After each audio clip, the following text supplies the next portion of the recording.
Our next session is a discussion on the blueprint for India's energy transition. Our panelists have already joined us on stage. For those of you who missed it, once again, I'm introducing them to you. Honorable Minister for Power and New and Renewable Energy, Shri R.K. Singh, Ganesh Srinivasan, CEO of Tata Power Delhi Distribution Limited, and Tulsi Tanti, Chairman of Suzlon Energy. Can I have a round of applause for our panelists, please? And may I once again request all of you to please settle down, be seated, so that we can move on to this session. I think Shri R.K. Singh is going to deliver the address first, and then we'll continue. All right, thank you. A round of applause, please. Thank you.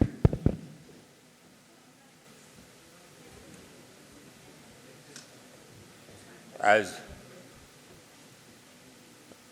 as announced, my name is R.K. Singh, and I handle the power and new and renewable energy sector in India.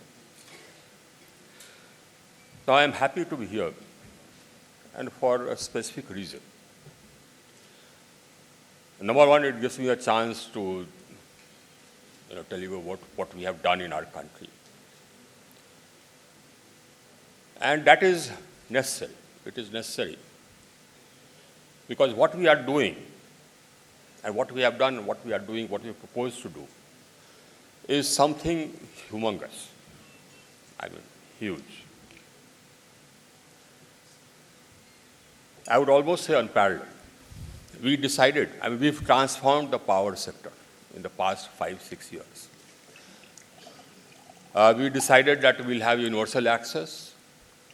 So we connected about 28.9 million homes in just about 19 months.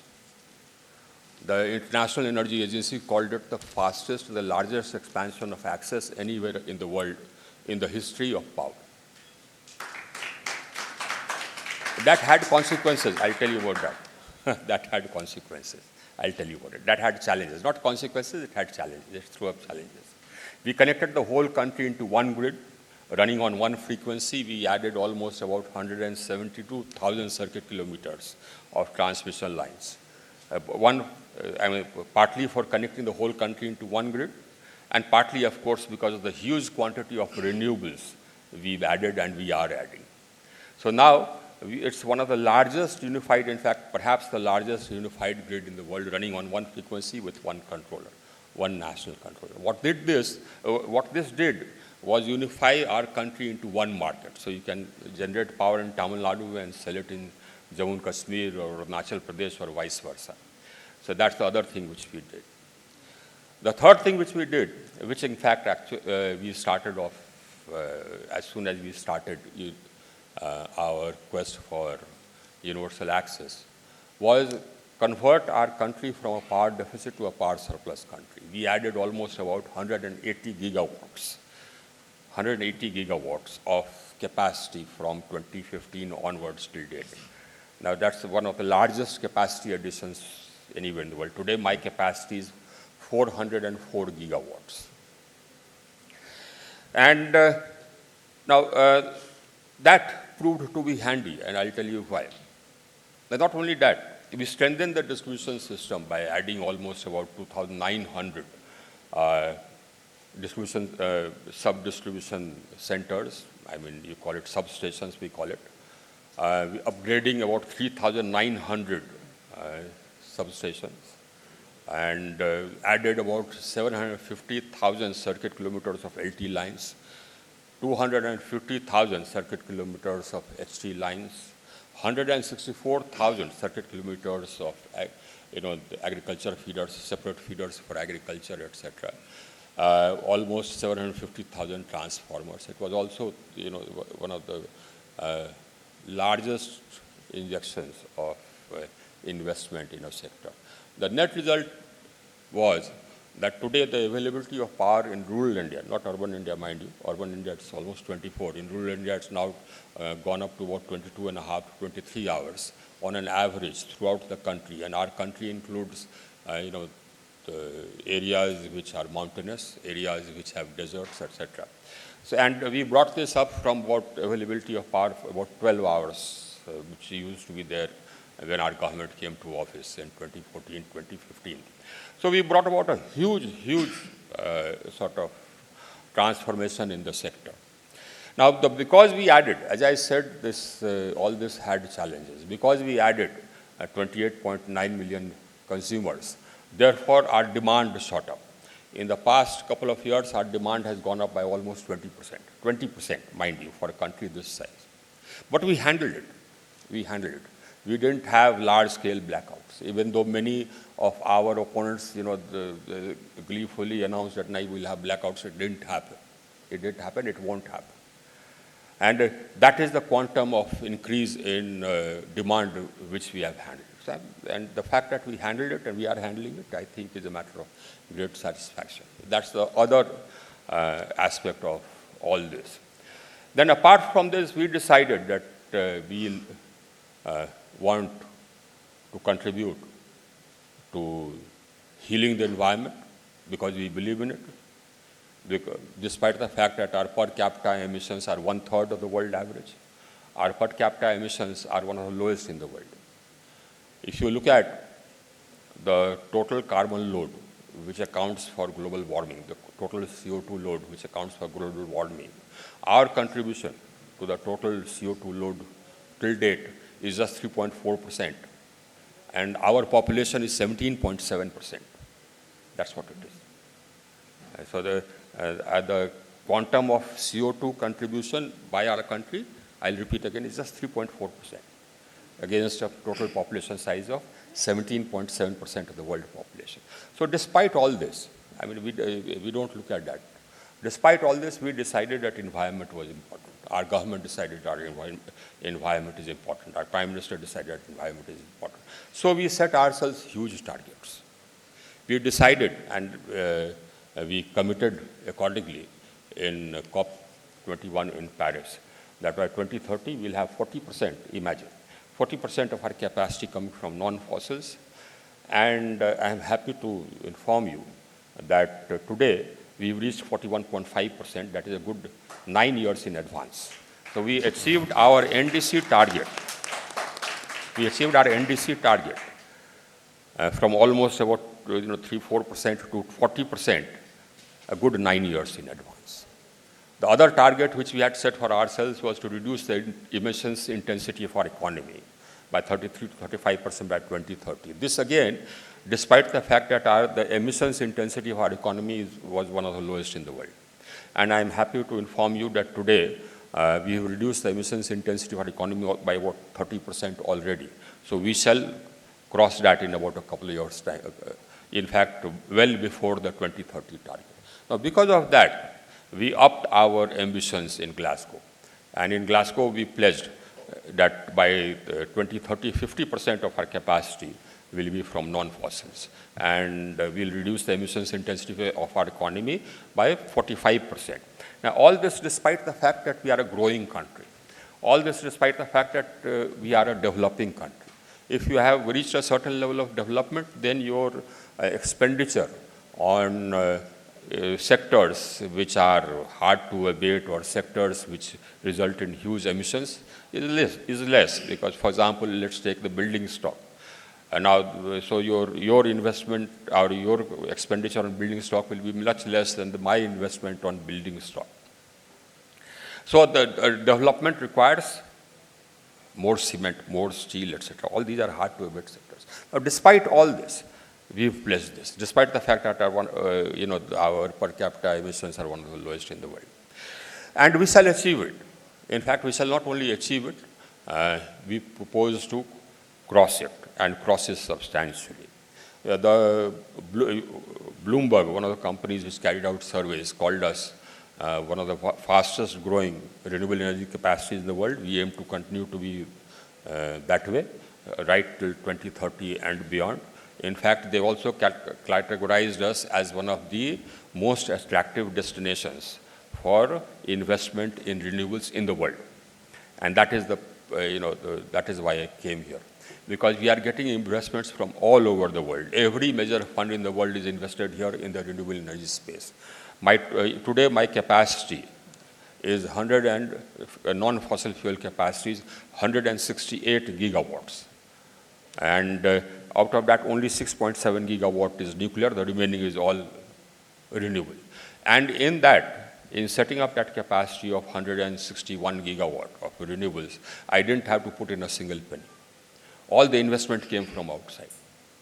All that we have to do was to work out a transparent bidding mechanism. All the capacity which is added on the basis of transparent bids on tariff. And people compete, and my renewable energy market is one of the most competitive in the world, because as I said, almost every fund in the world is invested here. And if you are not here in the renewable energy field, then you are missing out on the biggest market which is there in the world. That's my message to you. And it has not stopped as yet. We will cross 50%. We pledged 50% by 2030. I can assure you that we'll cross 50% well before 2030. In fact, by 2030, and that's an internal target which I have set for myself and for my sector, that by 2030, my internal target which I have set for my people is 65% of non-fossils, up from 50. But that's not what, I'm not going to convey this officially. So we shall remain the biggest market and the fastest growing market in renewables in the world. So think about where you are, whether you are here or not. If you are not here, then you are missing something. That's all I can say. Now, what are the sectors which I'm going to add? You see, we've already, as I said, we are already adding a lot of solar. We are adding a lot of wind. Now, I am changing the mix a bit. We are adding solar. We are adding wind. We are adding solar wind hybrid. We are adding solar wind hybrid with storage, and basically, we are also expanding our hydropower capacity. Now, one change which I am bringing about is storage. Now, I can't switch over entirely to green unless I have storage, because naturally, the solar will not be available in the evening and wind will not be available when it does not blow. So I need storage. Now, the problem, of course, is that storage is expensive. I came out with a bid for 1,000 megawatt hours of storage. That bid has been finalized. In fact, it was one of the largest bids for storage in the world. And in fact, all my bids will be one of the largest bids in the world, because our size is so big. Now, the rates which I got is about 9 rupees 30 paise, which is almost about 11, 12 US dollar cents. That's a bit expensive. It's a bit expensive because my power cost from solar is in the region of, let us say, 2.5 or 2.6 US dollar cents. So 2.6 US dollar cents and a cost of storage of about 11 US dollar cents, that's 5 times the cost of the energy which will be stored. And that's per kilowatt hour, per unit. That's the cost. So I'm going to, the only way to bring down the price of storage, I think, is to start manufacturing here and to add volume. So that's what I'm going to do. Now, we've already come out with a bid for manufacturing of storage. That bid was well subscribed. I don't know whether any of you competed. If you didn't, you missed out. So that bid was a PLI, production linked incentive bid, and it resulted in tying up capacities, manufacturing capacities of 50,000 megawatts of storage. Now, we'll come out with another bid, again for storage, which will be, this was agnostic. The next bid, PLI, production linked incentive bid, which I'm going to come out with, will be only for grid level storage. Now, that is necessary because the requirements of storage for electrical mobility are slightly different, in fact quite different, from the requirements of storage for grid level electricity, where you want to store thousands of megawatt hours as we need to do. And so the chemistry required in that will be slightly different. It will not be lithium ion per se. Lithium ion would be good for, let's say, four-wheeler mobility and things like that. But for grid scale storage, probably some newer salts, newer chemistries will be required. We'll be coming out with a PLI for that. So you can prepare for it. That again will be one of the largest bids in the world for manufacturing of storage. And as I said, you see the great advantage which we have, which I have. I have two advantages actually. So what we have done is that is because of that size. it has enabled me to do that. One thing which this has done is, the size has done, and the fact that we connected every home did was that my demand is increasing. So I have space to add renewables. And that increasing demand I'm meeting mostly by renewables. 80–90% we are meeting by renewables, the increased demand. And that's how it will continue to be. So that is one advantage, major advantage which I have. And the other major advantage which I have, of course, is the fact that we are a huge market. And because we have the determination that we shall transition faster than anybody else in the world. So, and that determination means that his whole huge market is available. So that's why if I come out with a bid for manufacturing, it's hugely subscribed. So we came out with a production linked incentive bid for manufacturing of solar cells modules right from polysilicon upwards. So that was again hugely subscribed. So now we are coming out with another bid. The first bid, you see, we are one of the biggest markets for solar cells, modules, etc. What was happening was that our neighbor to the north, we had some manufacturing here. But our neighbor to the north, China, it was dumping cells, modules at very, very low prices, trying to kill our industry. So we put a safeguard duty. That didn't work. Then we put up a barrier of about 40% customs duty, and we decided that we'll give production-linked incentive for manufacturing here. So the first round was for about 4,500 crores. That resulted in manufacturing capacity, additional manufacturing capacity of about 10 gigawatts from polysilicon upwards. I'm going to come out with another bid which will be 4 times that, in fact 4.5 times that. That will be 19,500 crores. So that will bring in almost about 40,000 gigawatts of manufacturing capacity from polysilicon upwards. So that is another bid which is in the offing. The other bids which are in the offing are for green hydrogen and green ammonia. We have the advantage of the plentiful sun and plentiful wind. So our renewable energy prices are will be and will continue to be one of the lowest in the world, especially once we start this domestic manufacturing chain of high efficiency solar cells and modules from polysilicon onwards. So my renewable energy costs will be one of the lowest in the world.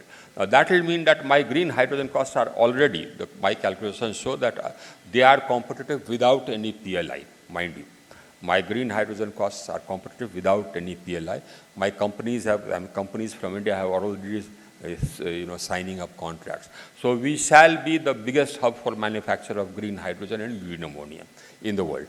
That again is our objective. So future bids, what we are doing is, we are laying down mandates. That's one of the things which enabled us to grow our renewable energy capacity and reached 40% in no time flat.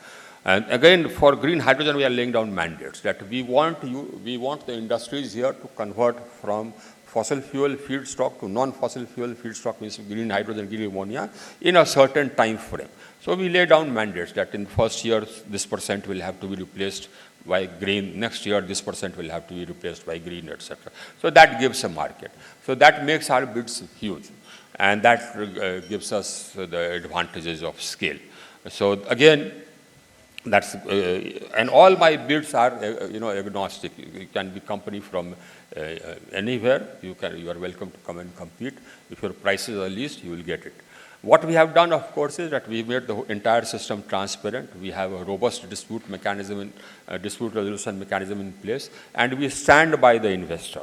So that's why so much investment is coming. I am always available, and I am always there, and I stand by the investor. So I make sure that you invest money, you will get a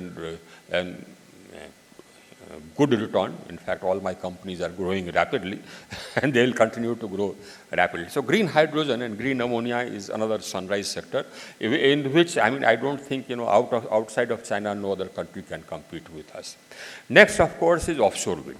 So that also we have done the preliminary work. We should be able to come out with offshore wind bids in the next 2-3 months, that's my time horizon.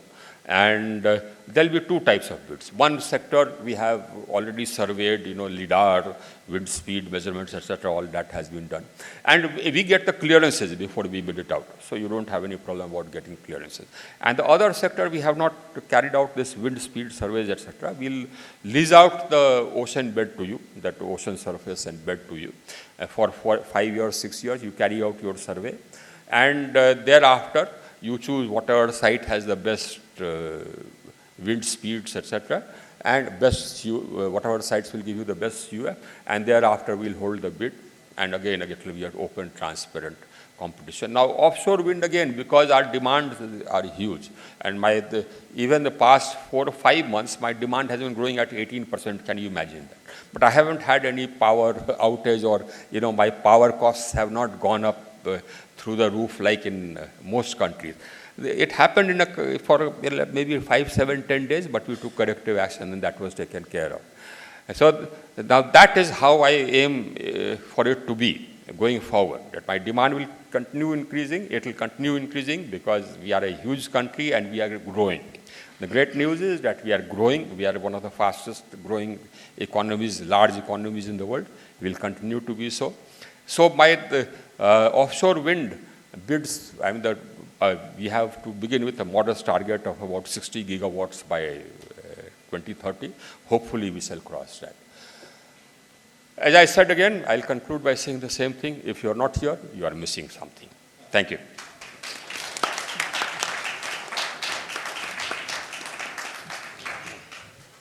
Thank you very much, Mr. Minister, for that very, very informative talk of yours. And I'm aware Mr. Ganesh Srinivasan, CEO of Tata Power Delhi Distribution Limited, is in a hurry, but we would love to hear from you and listen to your remarks. Welcome. Thank you, Minister Sir. Thanks for your dynamic leadership, because of which India has been really able to accelerate its energy transition. I really compliment Government of India for really approaching this energy transition in a very systematic manner, first focusing on access, reliability, then the whole structurally looking at how the AT&C loss, which is the aggregate technical and commercial loss reduction. A lot of work has been done in terms of technology, policy, and framework so that we are able to move to smart metering. It's probably the largest smart metering program by a country that we as India will be taking up across multiple states. So that's a huge business opportunity as well. And apart from the fact that it can reduce loss, AT&C loss, it has a huge benefit to the customer as well because of the availability of data, disaggregated data, slot-wise data, which will be available to the distribution company, to the customer, to be able to plan better, to be able to project better. So apart from the transition that we will be doing in the green space, there's a whole change that we expect in the customer experience that because of smart metering, because of the multiple policies that the Government of India has brought in, including what is right now in the anvil, which is the choice to the customer, choice to the end customer. That's another big game changer that we expect to see. Also, the whole transition from to the green energy is something in the next 5 years, including multiple steps that have been taken for RPO, green hydrogen, as the Honorable Minister said, storage, and multiple other steps. So I would like to just compliment what the Minister said and say that the Indian industry, particularly the Indian power sector, is fully behind the energy transition. Also, the way the Government of India, including under the leadership of the Honorable Minister, has taken really the bull by the horns in terms of payment security from the distribution companies. I think that gives a lot of comfort to the investors. So thank you, sir, once again for your dynamic leadership. And we look forward to achieving all our targets much, much in advance. Thank you. Thank you very much.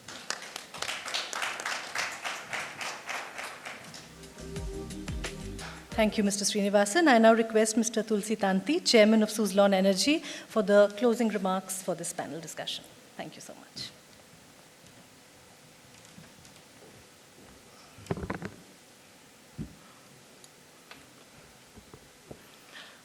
Very good afternoon, Honorable Minister. We really appreciate your time and presence with us. And what I'd like is you don't require people like us, iPad or notes or everything. You have everything in your hard disk. And with perfect numbers and everything. Really, we appreciate that. Shows the commitment and dedication towards the sectors. And that's giving us huge motivation to drive the business and sector. The post-COVID global economic environment is going through the huge transformations. Not only that, the geopolitical disturbance has disturbed the complete the energy market, and high priority for more than 200 countries to focus on energy transition. It's a great opportunity for India and US. This is accelerating by the high focus of the climate risk and geopolitical conflict will unlock the lot of new potentiality, new industry segment and new opportunities. This has resulted the high priority for energy transitions for the entire world. Given this context, both India and US government has already taken high positively and visionary steps in these directions. The way Minister Saab has already explained, India in last 4 to 5 years taken so many initiatives, and today we have reached the renewable energy capacity 160 plus gigawatt, which was just 40 gigawatts. So 3-4 times it is a capacity is added in last 5 to 7 years.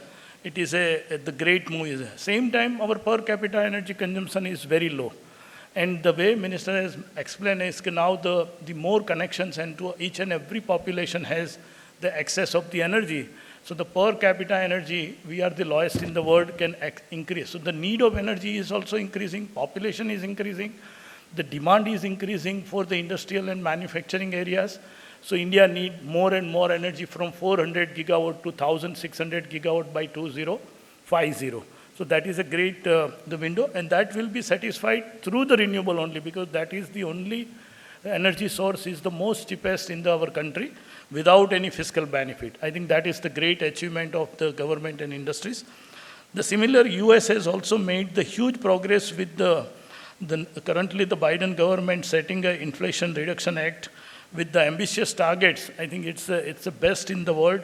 The new programs given by the governments, and it will support the renewable energy in the big way for the wind, solar, and hydrogen and ammonia capacity. The nearly more than $370 billion the program, or maybe it will go beyond that. I think it's a great, the move is there. Among many programs by the Indian government, one prominent program allows the national grid to be used for the producing the green fuel. Here I would like to share with you very important strategic decisions. Rather than giving just fiscal benefit, India has given the whole national grid is available. We can produce power, the wind and solar, any part of the country, and we can take it to the power to the port and produce the green fuel and export, and no charges is required. So really it is a very good initiative, and the same thing for our industries, large industrial load, cement, in the chemicals or textiles, or the cement, steel plants. They can also get the same way energy for the captive without the national grid any charges. So it's a willing banking and free charges. It is a very unique, any part of the world is such policy is not there, and because of that, the cost of energy, what we are producing at the location, we are getting at the consumption level. This is a very good initiative. US also think for that, because today $40 is the renewable energy megawatt hour price is in the US is there. If we use this simple policy framework, it will go down to $20 cent. So $20 megawatt hour will come. So 50% power cost can be reduced to produce the hydrogen and ammonia by the policy framework alone, which India is already practicing and working the very well. While the government of both the countries are doing remarkable work, now it is a time for industries to take over and to execute the both side of the target, and how we can create a synergy benefit. The both US and India company has a huge complementary skill in the area of R&D, supply chain, and asset investment. Window of both sides is a more than $1 trillion investment, but biggest opportunity is in technology, manufacturing, not just for the domestic market. We have 190 countries are available for the export from India and US. We can leverage that in a big way, because whole world is looking these things, but it should be affordable and sustainable. And that India and US jointly can provide. which we can easily compete jointly the neighboring country. That is the biggest strategy we should leverage and work together, not just 100% production in US or 100% production in India, but each product has some component. US is very competitive, like polysilicon we can produce in US, rest of we can produce in India, for example. The rotor blades produce in US, turbine produce in here. So there is a complementary strengths are available, and that way we can make a global competitiveness for the world market. So while helping the world in this energy transition journey to create a better world for the future generations, on behalf of the Indian renewable industry, I look forward to such a collaboration between industries of the both India and US to unlock the true potential of the global renewable energy through USIBC. As I bring this session on a close, I would like to thank our Honorable Power new Renewable Energy Minister R.K. Singh Sabs, because truly he has contributed a lot to build these sectors, not just the policy and regulatory. Anytime, any moment, any industry's player is going, he has an answer for that. He has an action for that, and he has an implementation. I think that is helping us and motivating us and to building the more and more confidence to invest in these sectors. It is giving a great pleasure. So thank you very much, sir, taking time and adding immense value through our address, which I am sure will benefit the energy transitions plan for both the country, India and USA. Thank you very much. Thanks for your time.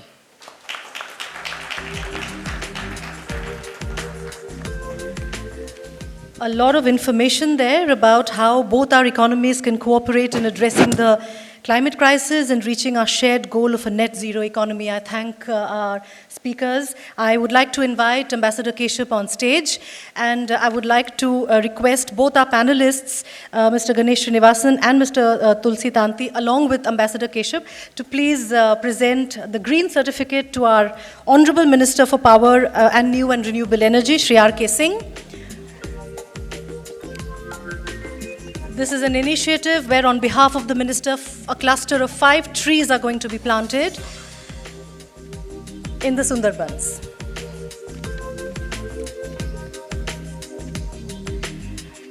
I would like to request the gentlemen to please assemble for a group photograph.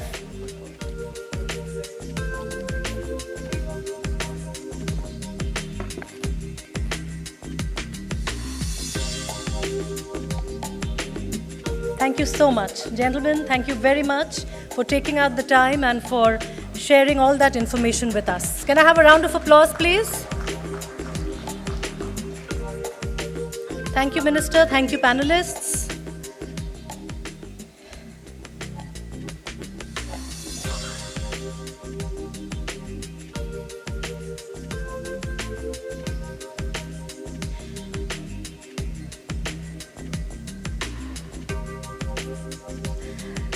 May I request all of you to please settle down once again, take your places.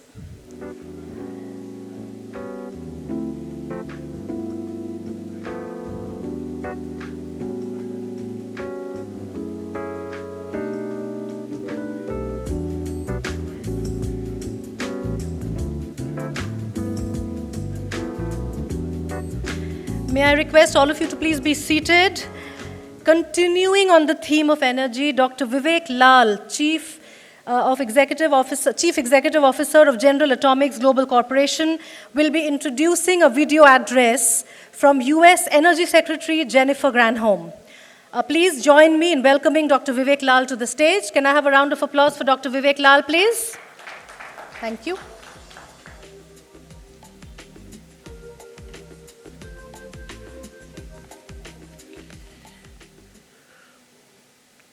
Distinguished guests, ladies and gentlemen, I know it's the post-lunch session, so appreciate your alertness, and I think we have an exciting message coming up from the Secretary of Energy here. With India's demographics and industrial might complementing U.S. technological entrepreneurism, the Indo-U.S. relationship now, as we all have heard, has evolved into a strategic partnership of global significance.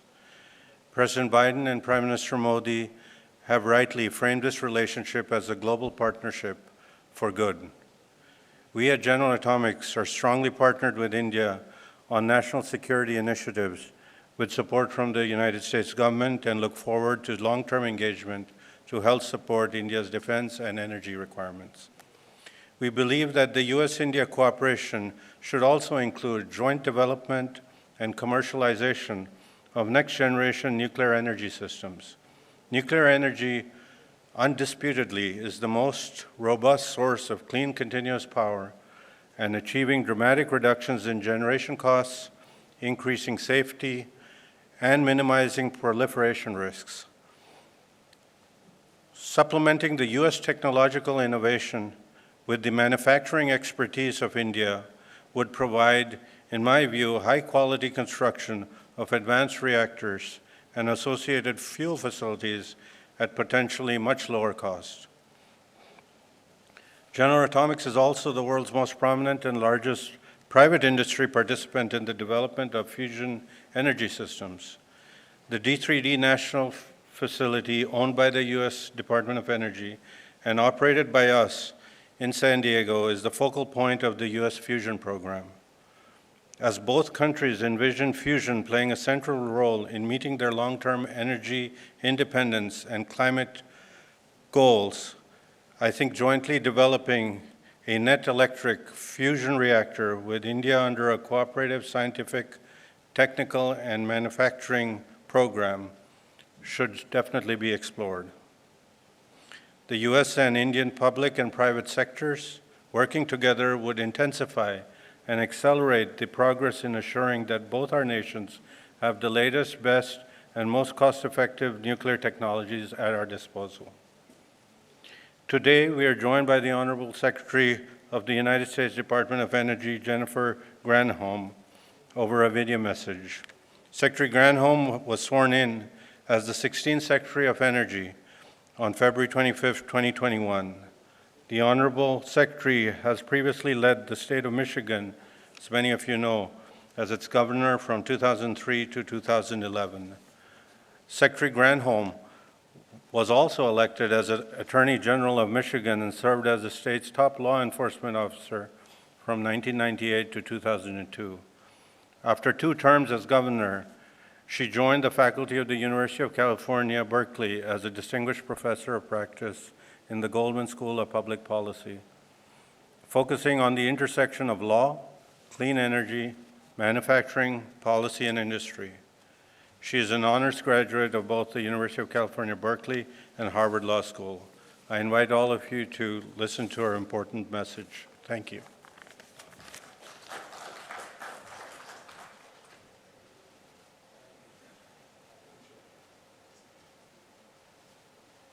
Good morning, everyone. It's such a pleasure to join this Ideas Summit on behalf of the Biden administration. My thanks to the U.S.-India Business Council for the invitation and Vivek Lal for the introduction. So I want to speak to all of you about the future of energy and the role that our nations can and really must play in shaping that future. This is an unprecedented time for global energy markets. COVID-19 obviously has wreaked havoc on our supply chains alongside our health. Vladimir Putin has weaponized oil and gas in his unconscionable war against Ukraine, which has exposed serious security vulnerabilities embedded in fossil fuel-powered economies. And of course, with each passing day and each molecule of carbon that we burn, climate change looms larger over us. And all of this points to one inescapable truth and a straightforward solution, which is we can't afford to maintain our overdependence on fossil fuels. And with advances in clean energy technologies, we don't have to. But how quickly we can break that dependence and accelerate the clean energy transition really depends in large part on us. The United States and India are the 2nd and 3rd largest energy consumers and the 2nd and 3rd largest carbon pollution emitters. And that leaves us with shared responsibilities, not only to confront the climate impacts that are ravaging both of our nations, but to ensure that our people have access to the affordable, reliable, clean energy that they need to thrive And that's why at last year's Climate Leaders Summit, President Biden and Prime Minister Modi launched the U.S.-India Climate and Clean Energy Agenda 2030. And that agenda and our revitalized Strategic Clean Energy Partnership has committed our countries to collaborate around clean energy innovation and accelerating our decarbonization efforts, both of us. And that, in turn, positions us to seize an enormous opportunity that'll grow our economies and that'll create new, good-paying jobs that lift families up. The global clean energy market is projected to reach $23 trillion by the end of this decade. That is huge. And we know that if the United States and India jump in to stake their claim, the rest of the world will follow. And that market will just keep growing. So there's no time to waste. And we are thrilled to support India's vision of becoming a global hub for clean energy. And I'm really proud to say that under President Biden's leadership, the United States is moving forward with a vision of our own. Now that the U.S. Congress has passed President Biden's agenda, we have the resources to reach our ambitious climate goals and to build up clean energy industries that'll give us cleaner air and better health and all those new good-paying jobs. So over the next decade, we're going to put over $500 billion behind clean energy and climate action. And we'll be counting on our Strategic Clean Energy Partnership to stretch those dollars as far as they can go. Together, we can complement and enhance our respective efforts to crack the code on next-generation technologies like clean hydrogen or energy storage, carbon capture. Those technologies will not only advance our decarbonization goals, but also support a just transition for our fossil energy workers. We can build clean energy supply chains that disempower hostile nations. And we can create new investment opportunities for our respective business communities so they can do what they do best, which is scale up to commercialization. Our collaboration, not just national government to national government, but subnational to subnational and engagement with industry as well. All that collaboration is going to drive down the costs of clean energy. It will ensure affordable, reliable, clean energy supply for all of our citizens, and it'll open up new pathways for decarbonization to the entire world. So let's work together to turn progress at home into progress all over the world. Let's raise our ambitions on climate action. Let's raise our bets on clean energy. Let's use this partnership to inspire broader multilateral action through platforms like Mission Innovation and the Clean Energy Ministerial and the Quad and the COP.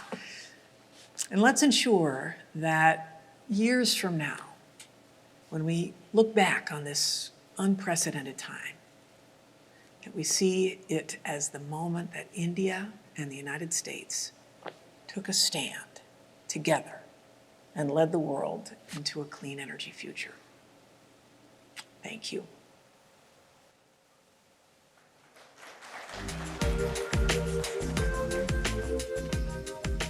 Thank you very much, Dr. Lal, and thank you, Jennifer Granholm, for those important remarks on the need for urgent climate action.